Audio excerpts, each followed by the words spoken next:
జీవుడు ఈ 3 గుణాలతో కలిసి ఉంటాడో అప్పుడు దేవుడికి ఈ బొటనవేలు ఎవరు? దేవుడు లేదా పరబ్రహ్మం. చూడండి, ఈ వేలు జీవుడు.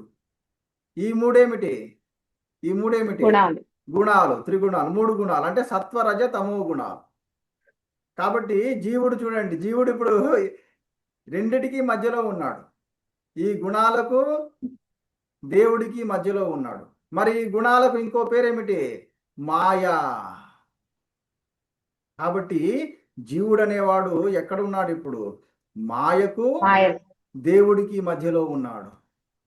మధ్యలో ఉంటూ ఎటువైపు వెళ్ళాలా అని సతమతపడు, ఎటువైపు వెళ్ళాలా అని ప్రతినిత్యం అష్ట కష్టాలు పడుతున్నాడు, సతమతమవుతున్నాడు.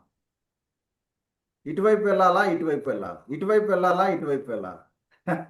ఇలా ఇప్పుడు కాదండి, ఎన్నో జన్మల నుండి జీవుడు ఇలా ఆలోచిస్తూ ఎటువైపు వెళ్తున్నాడు?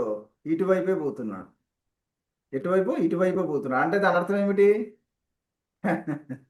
అర్థం ఏమిటి అంటే మాయ వైపే పోతున్నాడు, 3 గుణాల వైపే పోతున్నాడు.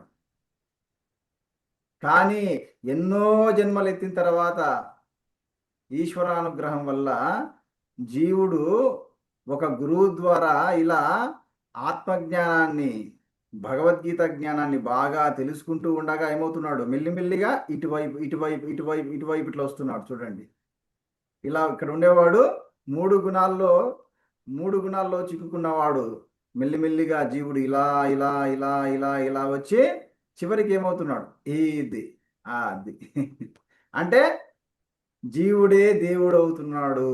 ఇది అందుకే దీన్ని ఏమంటారు? యో ముద్రయా భద్రయ.